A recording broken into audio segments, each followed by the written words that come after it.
الله الرحمن الرحيم. الحمد لله نحمده ونستعينه ونستغفره ونؤمن به ونتوكل عليه ونعوذ بالله من شرور انفسنا ومن سيئات اعمالنا من يهده الله فلا مضل له ومن يضلل فلا هادي له ونشهد ان لا اله الا الله وحده لا شريك له ونشهد أن سيدنا مولانا محمدا عبده ورسوله صلى الله عليه وعلى آله وأصحابه وسلم تسليما كثيرا أما بعد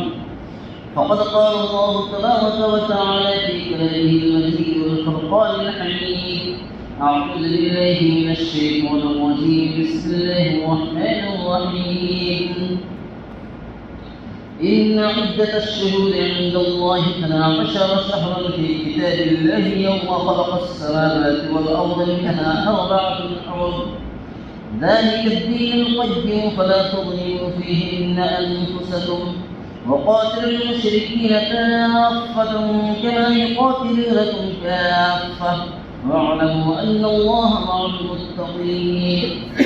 وقال النبي صلى الله عليه وسلم وقال تبارك وتعالى في مقام آخر ولا تحسبن الذين قتلوا في سبيل الله أمواتا بل أحياء عند ربهم يرزقون.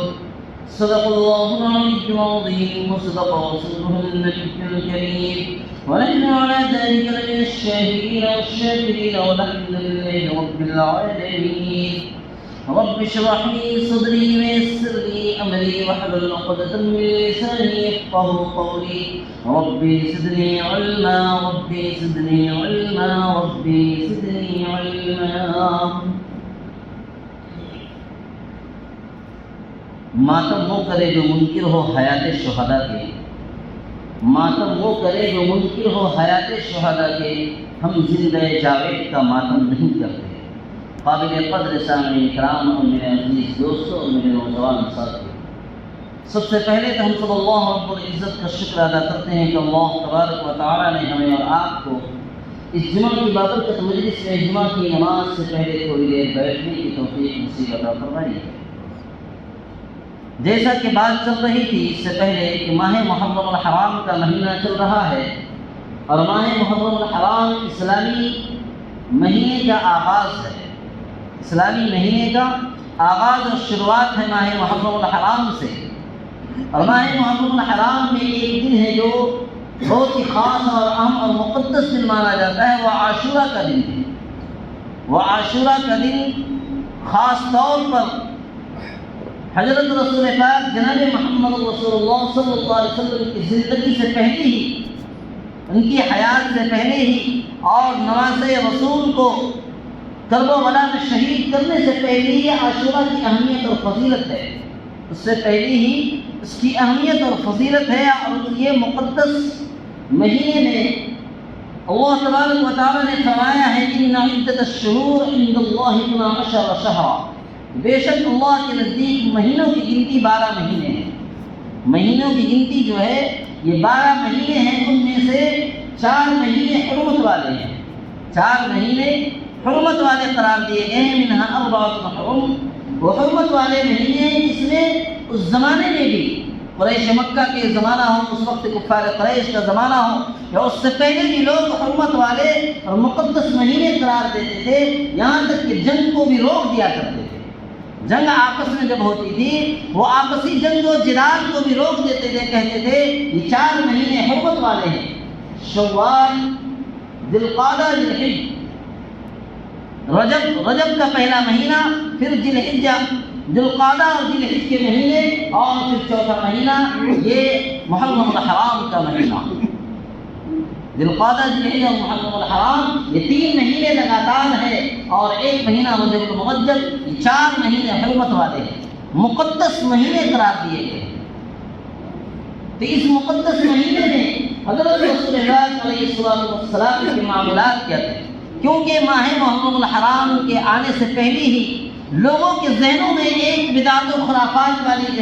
اور ایک الگ سوچ والی ذہن اور ایک الگ تھنکنگ کے ساتھ چلتا ہے، ماہ محرم الحرام آ رہا ہے، محرم الحرام کے مہینے میں یہ چیزیں لاگو ہوتی ہیں اور ان چیزوں کو ہمیں کرنا ہے۔ اس طریقے سے ہمارے اہل سنت والجماعت جو حق پرست لوگ بھی کہلاتے ہیں، اہل سنت والجماعت بھی وہ لوگ بھی خرافات کو انجام دینے لگتے ہیں۔ ایک تو شیعہ کی جماعت ہے، جو شیعہ کی جماعت ہے جو مسلمانوں ہی کی گروہ میں کہلاتا ہے، وہ شیعہ کی جماعت وہ خرافات میں ایسے ماتم کرتے ہیں، ایسے کہ وہ لوگ اپنے آپ کو سجا کر ڈالتے ہیں، اپنے آپ کو سزا دینے لگتے ہیں اور اپنے آپ کو اپنے جسموں کو لہو لہان کر ڈالتے ہیں اور کہتے ہیں کہ غلط کاموں میں جو ہماری قوم کے لوگوں نے اور کچھ لوگوں نے اپنی ہی اہل بیت کے لوگوں کو اور آل رسول کو شہید کر دیا تھا کربلا کی زمین پر، کربلا کی زمین پر ہم اس کی کفارہ کے لیے دنیا ہی میں ہم اپنے آپ کو سزا دے رہے ہیں اور لہو لہان کر رہے ہیں تاکہ کل آخرت میں ہماری پکڑ نہ ہو۔ ان کا یہ عقیدہ ہے اور ان کی یہ سوچ ہے، ان کی یہ سوچ ہے، ان کا اور عقیدہ ہے، لیکن یہ عقیدہ اور یہ سوچ بالکل ہی غلط ہے۔ یہ عقیدہ اور یہ سوچ شیعوں کا اور ان کا ماتم کرنے کا بالکل ہی غلط ہے۔ لیکن ایک طرف جو اپنے آپ کو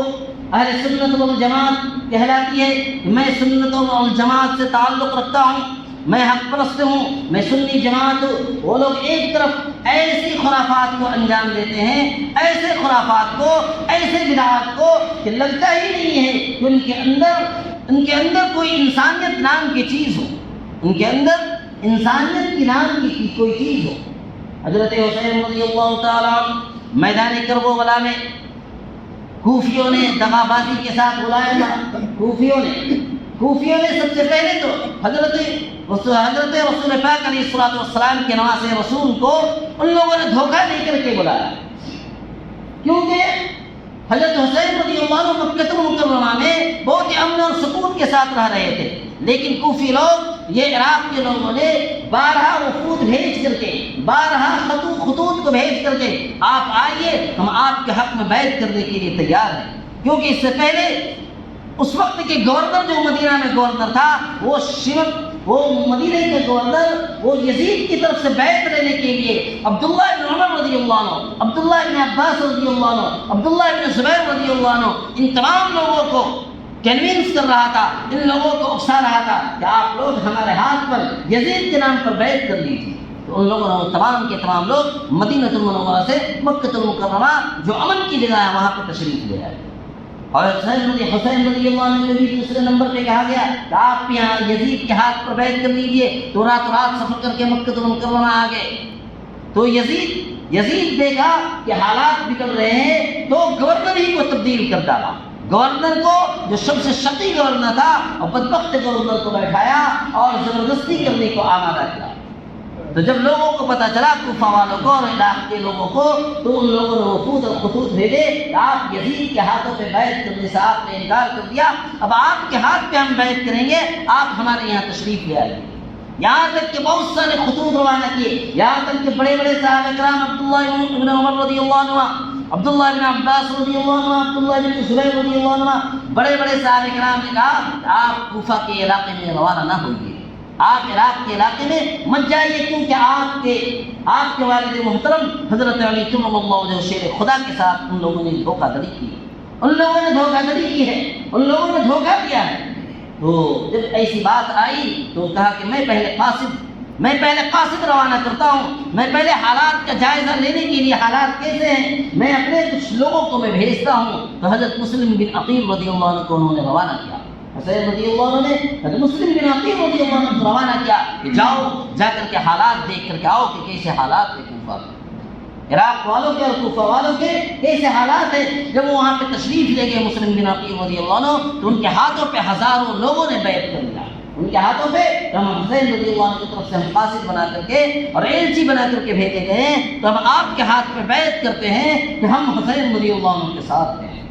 ہم حضرت حسین رضی اللہ عنہ کے ساتھ ہیں۔ لیکن جب یزید کو اس بات کی پتہ چلا تو یزید نے اس وقت کے گورنر تھے کوفہ کے نعمان بن بشیر رضی اللہ عنہ، نعمان بن بشیر رضی اللہ عنہ صحابی رسول تھے، انہیں معزول کر کے یزید نے ابن زیاد کو بیٹھا دیا، یزید نے ابن زیاد اور ابن سعد وغیرہ کو بیٹھا دیا، اور یہ لوگ بدبخت قوم تھے، اور یہ لوگ لالچ، یہ لوگ تخت و تاج کے لالچ بننے آ گئے، تخت و تاج کی تخت و تاج ہمارے ہاتھ آئے گی اور حکومت ہمارے ہاتھوں میں آئے گی، حکومت ہمارے ہاتھوں میں آئے گی۔ اس لیے ان لوگوں نے مسلم بن عقیل رضی اللہ عنہ کو سازش کر کے ان لوگوں نے شہید کر ڈالا۔ ان کے بیٹوں کو عون اور محمد چھوٹے چھوٹے بیٹے تھے جو لے کر کے ساتھ میں گئے تھے، اور مسلم بن عقیل رضی اللہ عنہ کو بھی انہیں بھی شہید کر ڈالا۔ راستے میں جب کچھ کر گئے تھے، تقریباً شروع ذی الحجہ میں، حج کے شروع مہینے میں، حج ذی الحجہ میں، ماہ محرم الحرام جانے سے پہلے ہی مکہ المکرمہ سے کوفہ کے لیے حضرت حسین رضی اللہ عنہ اپنے گھر والوں کو اور اہل بیت کو لے کر کے، خاندان والوں کو لے کر کے روانہ ہو چکے تھے۔ تقریباً 72 افراد کے قریب تھے، لوگ ان کے ساتھ اور جڑ رہے تھے، علاقے والے لوگ جڑتے ہوئے چلے جا رہے تھے، لیکن جب بیچ راستے میں پتہ چلا کہ سازش کر کے مسلم بن عقیل رضی اللہ عنہ کو شہید کر دیا گیا، تو وہاں پہ مشورہ ہوا، یہاں پہ رائے طے پائی کہ اب کیا کرنا چاہیے۔ تو لوگوں نے کہا، ان کے خاندان والوں نے، کہ مسلم بن عقیل رضی اللہ عنہ کا قصاص اور بدلہ لینا چاہیے، اب ہمیں واپس نہیں ہونا چاہیے، اب ہمیں قصاص لینا چاہیے۔ تو قصاص کے لیے کہ چلو اب آگے چلتے ہیں۔ جب چلنے لگے تو ابن زیاد کی فوج میں حر ابن یزید تھا، حر ابن یزید آ کر کے 4000 یا تقریباً 1000 یا غالباً 4000 کا لشکر لے کر کے وہ آ کر کے کہتے کہ میں آپ کو ابن زیاد کے پاس لے چلوں گا، اور وہاں پہ آپ کو ہاتھ پہ بیعت کر رہا، کہتے ہیں کہ میں کسی ظالم اور میں کسی فاسق و فاجر کے ہاتھ پہ میں بیعت کرنا ہی نہیں چاہتا، میں تو خلاف ہے۔ لوگ کہتے ہیں کہ اسلام اور کفر کے بیچ لڑائی یہ نہیں تھی، یہ تو اصل تو ایک نظام کے تحت جو غلط نظام چلایا جا رہا تھا، اس نظام کے تحت یہ لڑائی شروع ہوئی۔ اس نظام کو ایکسیپٹ قبول نہ کرنے کی وجہ سے جب وہاں پہ گئے تو وہاں پہ لوگوں نے حضرت حسین رضی اللہ عنہ 3 شرطیں رکھی تھی کہ جب تم لوگ کی یہ سازش ہے، جب یہ حالات بدل رہے ہیں، جب انہیں کے پاس خطوط آئے کہ کوفہ والوں کا دل تو آپ کے ساتھ ہے لیکن تلواریں آپ کے ساتھ نہیں ہیں، تلواریں یزید کی فوج کے ساتھ ہیں، تلواریں یزید کی فوج کے ساتھ ہیں، تو انہوں نے حضرت حسین رضی اللہ عنہ نے یہ شرط رکھی تھی کہ میں جس راستے سے آیا ہوں مجھے اسی راستے میں واپس جانے دیا جائے مکہ المکرمہ، میں جس راستے سے واپس آیا ہوں اسی راستے میں واپس جانے دیا جائے، پہلی شرط۔ دوسری شرط یہ رکھی تھی انہوں نے کہ اگر میرا دل چاہتا ہے کہ میں اس علاقے میں چلا جاؤں جہاں اسلامی جھنڈے اور اسلامی سپہ سالار لوگ لڑ رہے ہیں، میں اس علاقے میں جاؤں، وہاں پہ اللہ کے لیے میں جہاد کرتے ہوئے میں شہید ہو جاؤں، میں اپنے گھر والوں کو بھی شہید کر ڈالوں، مجھے ایسے علاقے میں جانے دو، یا پھر مجھے یزید سے ڈائریکٹ مجھے بات کرنے دو، مجھے ملک شام جانے دو، میں ڈائریکٹ سے میں فیس ٹو فیس میں سامنے جا کر کے یزید سے میں بات کرتا ہوں، اس کا کیا منشا ہے۔ لیکن اس نے ابن زیاد نے یہ شرط قبول کرنی چاہیے، تو سب سے بڑا بدبخت شمر دل جوشن تھا، سب سے بڑا وقت اس کی سپہ سالاری میں سمر معین اور سمر دل جوشن تھا۔ اس نے کہا کہ اگر یہ شرط قبول کر لو گے تو پھر تمہارے حکمرانی چلی جائے گی، اور حسین رضی اللہ عنہ کی شرط یزید بھی مان لے گا، تو وہ مان لے گا تو پھر ہماری حکمرانی اور ہماری تختدار ختم ہو سکتی ہے، اسی لیے ہماری حکومت نہیں آ سکتی ہے۔ تو ان لوگوں نے یہ شرط ماننے سے انکار کر دیا اور کہہ دیا کہ اب 7 محرم الحرام کے 6 محرم الحرام کو کربلا کے میدان میں وہاں پہ پہنچ جاتے ہیں، اور چاروں طرف سے 22,000 کا لشکر گھیراؤ میں لے لیتا ہے،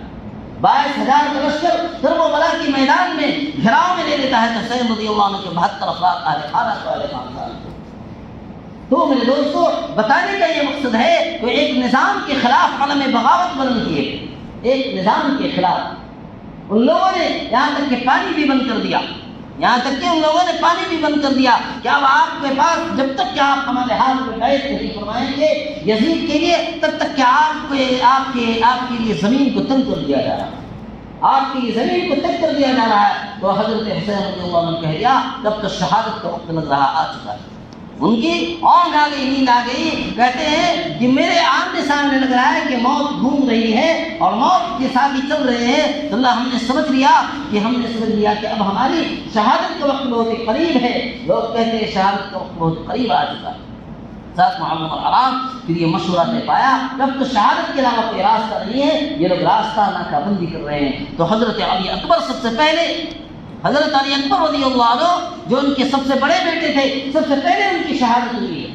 کہ ایسے مرد مجاہد تھے، ایسے مرد مجاہد حضرت عباس علمبردار اور علی اکبر رضی اللہ عنہ، یہ لوگ ایسے موٹے مجاہد تھے، تقریباً حضرت علی رضی اللہ عنہ کے 9 بیٹے تھے، 9 بیٹے تھے اس لڑائی میں موجود،